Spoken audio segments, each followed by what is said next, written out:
Hello. Today we will cover a very important topic, whether you should keep track of other publishers, and specify them in registrations of musical works. The answer is, in our opinion, no. But, maybe we should explain the question first. Let's make a simple example. Two writers created a musical work, and you are a publisher for one of them. It does not really make much difference if you are original publisher, administrator or sub-publisher. But, to keep it simple, let's say you are the only original publisher for one of the writers. Which information should your registration contain? Let us start with a minimal dataset. It should contain work title, name, IPI, role and shares for each writer, and name, IPI, role, which is original publisher, and shares for you. What about the publisher for writer 2? Is there one? Do you know who this is? Should you specify them and how much data should you provide? Let us go through the cases. The first one is that there isn't one or that you don't know if there is one, or more than one. You can still register. You just assign original manuscript shares, means the shares before publishing, to the other writer. Let's say that writers split the work 50-50. And through publishing agreement you got 50% performance and 100% mechanical of writer 1 manuscript share. Whatever the deal between you and the writer 1 is, it does not change the shares of writer 2. Maybe you know who the other publisher is, but you don't know the shares. They may have a different deal than you. So, basically, you cannot specify the publisher, or specify the publisher and presume what their agreement says. Why speculate? Just use the same registration as in the first case. There are actually many other options, but let us move to the last one. You know everything about the other publisher right now. Should you specify it in your registration? We would still argue, no. Original publisher is really a misnomer. They can change. Actually, catalogues get sold frequently. Whatever information is correct now, it may not be correct at some future point. Why bother? Is there a good way to track the changes anyway?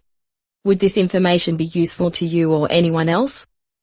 We could make a very long video about this, but after over a decade, we firmly believe that keeping things simple is the best way. Instead of using many different recipes, just use the most basic one, the same one you would use if you did not know who other publishers are or if they existed at all. We must admit that other people have other ideas here. Let me summarize them. Don't keep it simple, meaning just add a lot of clutter, either by making things up or trying the impossible, to keep track. However, what if a receiver of the registration requires this information? We have all, and I mean all, good reason for it listed here.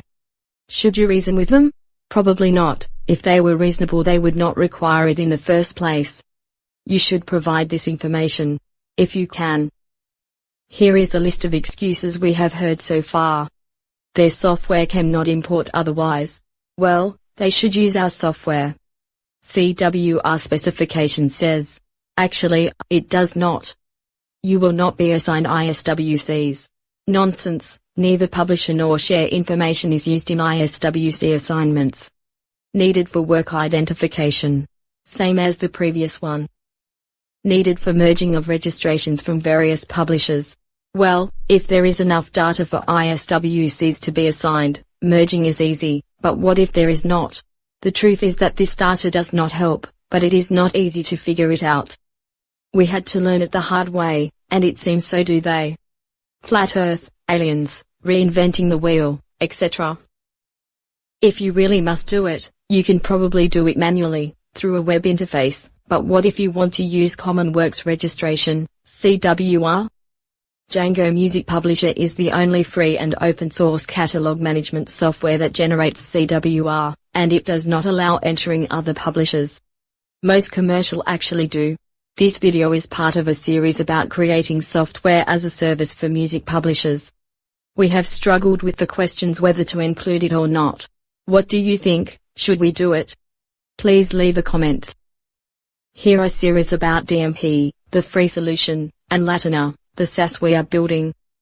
This video might share more insight into this issue, focus on the term immutable data.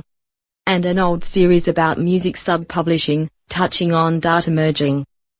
Thanks for watching. Bye bye.